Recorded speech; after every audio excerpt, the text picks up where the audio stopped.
You need, the church is taught on Provident Living that you need to get a 72-hour. You need to have 72 hours. Boom! You're done. In your house, I'm sure there's 4 or 5 cans of soup somewhere, a can of sardines, and a little thing of pearl onions.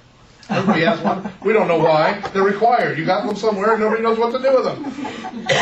We don't make, you laugh. We don't make martinis. What the heck do you use pearl onions for? But we have them. Okay? Those things, you could make scrape get by in your house for 72 hours. Okay? You're done.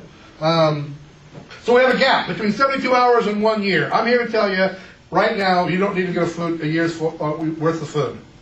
That's just not for me. That's the council from Salt Lake. The council is, get 3 months worth of food. That sounds daunting. It's not really. Really what you need to do is you need to come up, 3 months is 90 days. Come up with 9 meals and replicate it 10 times. Figure out the 9 meals that you like, you and your family like. Lasagna, or not, let's say lasagna, let's say spaghetti, beef stew, mac and cheese. You can still buy that by the metric ton, so it's great. Chef Boyardee raviolis. My kids love it. I don't. It gives me heartburn. So you take those meals and you write down what does it take to fulfill those meals. Okay. Now, for example, if you're going to buy, if you're going to have spaghetti, you can go buy ragu. But rather than going and buy a jar of ragu sauce and a glass jar, earthquake, break, no food. Which stores for about 2 years, by the way. Go buy a can of S&W, or there's several other marks out there, a can of spaghetti sauce. So go out and make yourself 9 meals and repeat them 10 times. Okay? So let's say your family likes beef stew. Let's say it's just you and your husband at home these days, and he likes beef stew. Or let's say he likes, one of my favorites, let's say, clam chowder. Okay? So you came up with your meals. You know what you have to buy. I need, for this recipe, I need these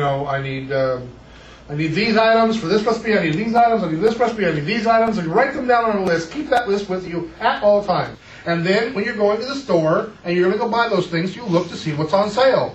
And then you buy them when they're on sale. Or you get a coupon. And you get $1 off on, spaghetti sauce of some sort. Every time you go to the store, look to see if those items are on sale. You go to Stater Brothers, they have those 10 for $10 things. I can't tell you how many times our meal, has changed.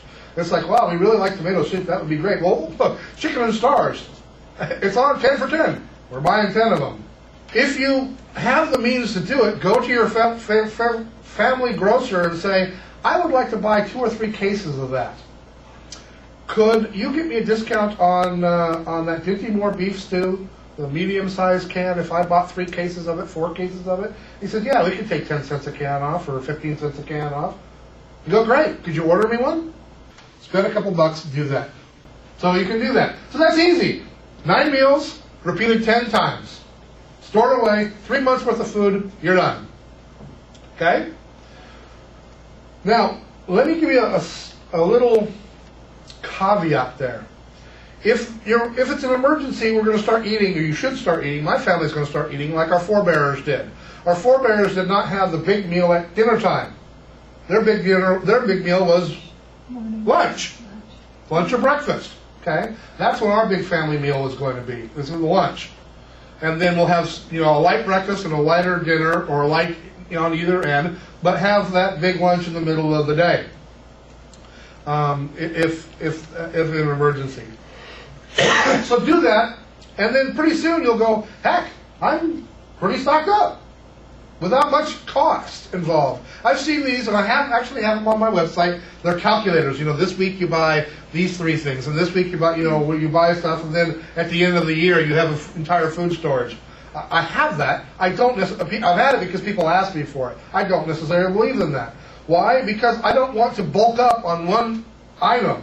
Okay, yeah, I have a year's supply of tuna, and something goes wrong in the middle of it. So great, I got a bunch of tuna and nothing else. Right? So a little along the way. So if you go buy, let's say you have 9 meals, and you're going to start buying.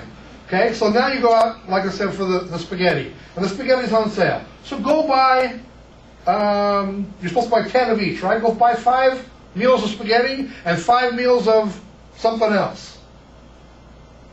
So rather than buying 10 meals of spaghetti, and then 10 meals of something else, and then 10 meals of something else, do it a little at a time. And you can do this in pretty short order. And by the way, short order is what we need, because we're running out of time.